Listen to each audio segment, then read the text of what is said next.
Good morning po sa inyong lahat. Hallelujah. At patuloy po tayo sa pag-aaral sa salita ng Panginoon na ang pamagat po natin ay tayo po mga mananampalataya ay pinanganak para sumunod sa kalooban ng Panginoon, yung ways ng Lord. At kahapon po nandun tayo sa pinag-aaralan po natin na lahat po tayo ay nasa crossroad. Ano po yung crossroad na yan? We have to decide kung saan po tayo po lalapit because there are two ways nga po.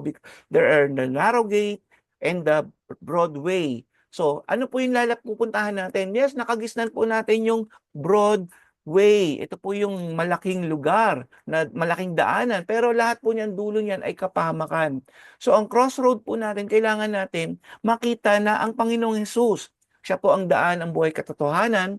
At ang sabi nga po diyan, pag nakita po natin yung ang katotohanan ito at sumunod tayo doon, looking unto Jesus, the author and finisher of our faith, mga kasama, mga kapatid, pagpapala ang ating pong makukuha dyan at buhay na walang hanggan. Yun po yung crossroad po natin. At kailangan na po maintindihan natin, huwag natin gayahin yung mga unang Kristiyano po o mga Israel na kung saan sila po ay lumilihis ng daan sa Diyos na kanilang pinaglilingkuran.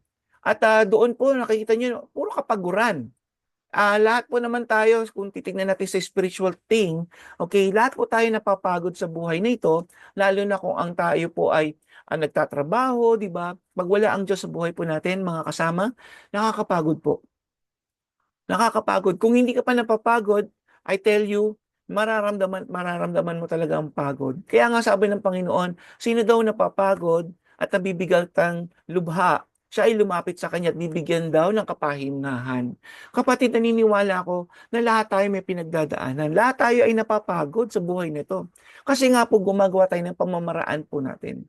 Hanggat gumagawa tayo ng pamamaraan natin, hindi makakagawa ang Diyos ng kanyang pamamaraan sa buhay po natin. Kaya ang sabi nga po doon, kailangan tayo umayon sa pamamaraan ng Panginoon. At pag umayon tayo sa pamamaraan ng Panginoon, makakaranas po tayo ng kapahingahan. Hallelujah. At ang kapahingahan yan ay tunay ngang hindi mababayaran nito ng pananalapi. Okay, so sabi dito yung paano ba tayo lumakad according to Jesus Christ. So God has simplified the Christian life so that even a child can believe and obey. So, sinimplihan na po ng Panginoon para po makasunod tayo sa Kanya.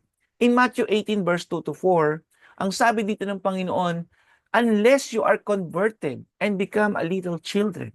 Sabi nga dyan, unless you are converted, unless you change your mind, change your thoughts, change your way, and become a little children. Ano po ba itong little children na to? Hindi po maging isip bata tayo. Hindi po tayo magkaroon ng parang karamdaman sa pag-iisip. Hindi po. Kailangan tayo ay lumapit kagaya ng isang bata. Ano po ba ang karakter ng bata? Siya po ay lumalapit according sa dependency niya dun sa tao, lalo na sa magulang niya. Siya po ay dependent. Siya po ay mayroong pusong dalisay. Hindi niya iniisip yung mga bagay-bagay, kundi yung pagiging dependent niya na siya po ay nag-iintay lamang. Yung gusto ng magulang niya, susunod lang siya. Kasi nga dependent siya. Sabi nga po dito, pagpatuloy natin ang pagbabasa ng salita ng Diyos, you will by no means enter the kingdom of God unless you become a children. Therefore, whoever humbles himself as this little child is the greatest in the kingdom of heaven. So, yung humility, yung pagiging inosente ng isang katulad ng bata, yun daw po ang hinahangad ng Panginoon sa atin. Ma-convert tayo doon.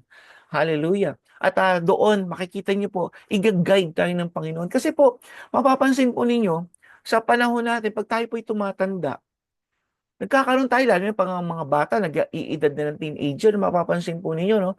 Parang kaya nila lahat. Parang gusto nilang gawin ng lahat according to their own will.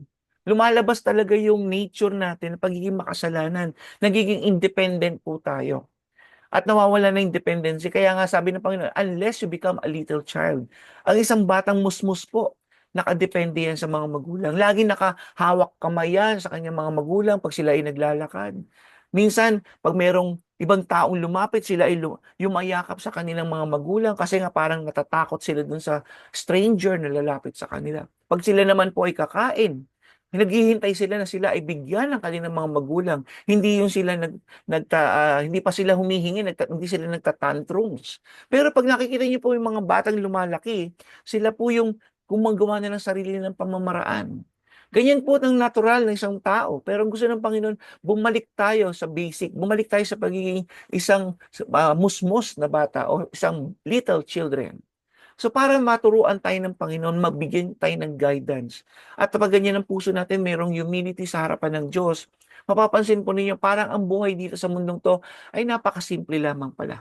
Hindi komplikado. Mabubuhay pala tayo according sa provision ng Diyos. Kagaya ng bayan ng Israel na nasa ilang po sila, sila po ay naging dependent lamang doon sa mga abot ng Diyos na tinatawag nating mana. At yung mga ibon naman na pinadala ng Diyos para kumain sila ng karne. At doon sa disyerto, nag-provide din ng Diyos ng tubig na kanilang iinumin. Ang kanilang mga damit ay hindi nasira. Yung panahon na yung 40 years po sila sa wilderness. Yan po ay ayon sa probisyon ng Diyos at ito po ay nakasulat sa kanyang salita. Ganyan din pong ibibigay sa atin ng Panginoon kung tayo po ay masyadong dependent kay Lord.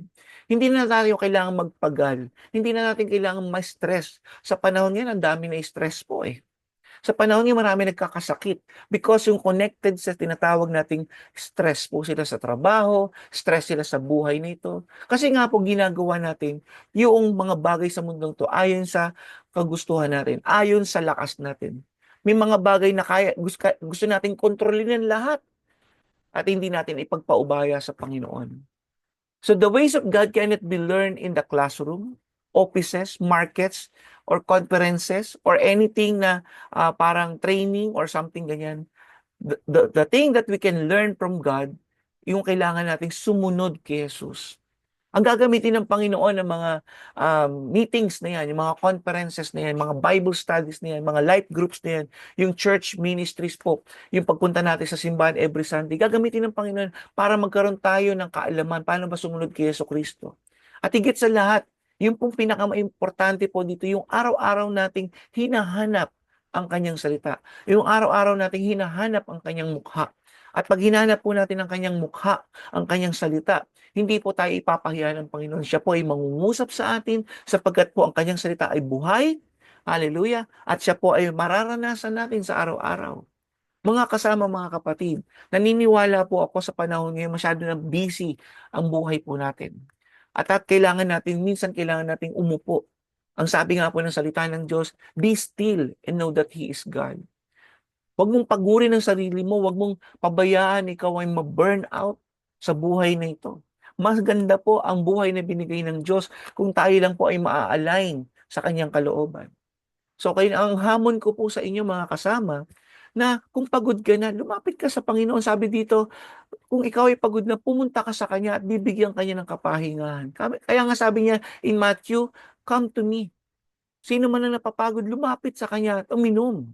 So, yung pag-inom mo sa kanya, di ba pag ikaw ay nauuhaw at pagod na pagod, gusto mo na ikaw ay nare-refresh.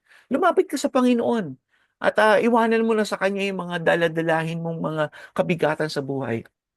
At ikaw ay bibigyan ng Lord ng kapahingahan. At magiging maganda at magaan ang iyong buhay, pananampalataya. Yan po ang gusto ng Panginoon. In the first place, in the Garden of Eden, lahat provided na ng Lord. Hindi sila napapagod. Ang kailangan nila magtrabaho doon. Alagaan ng mga hayop, alagaan ng Eden, di ba? So in short, ganun din ang gusto ng Panginoon. Hindi naman tayo gagawin ng Diyos na maging tamad at naghihintay lamang sa provision ng Diyos. Hindi, mayroon pa rin tayong gagawin. Ano ba ang puso ng Panginoon? Ang puso po ng Diyos, mga kasama at mga kapatid, ay ang mga kaluluwa. Sapagkat ang marami pong taong naliligaw. Pumunta ang Panginoon dito sa lupa para hanapin ang mga naliligaw. At sila ay iligtas. Yan po ang puso ng Panginoon.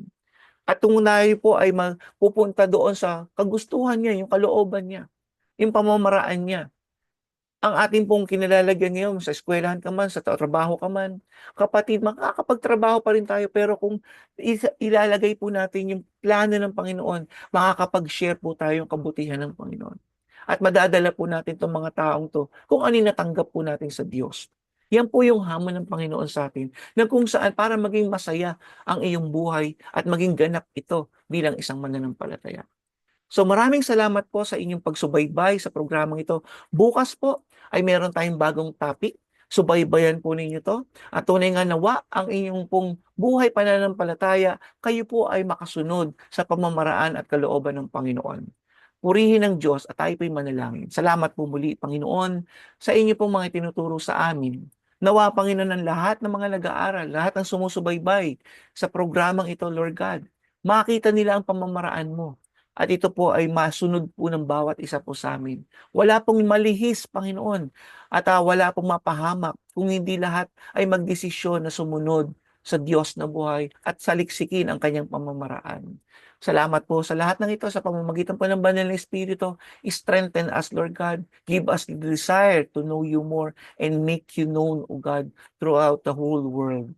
Kaya pupurihin ka at sambahin sa pangalan ng Panginoong Hesus. Amen and amen. So God bless you all.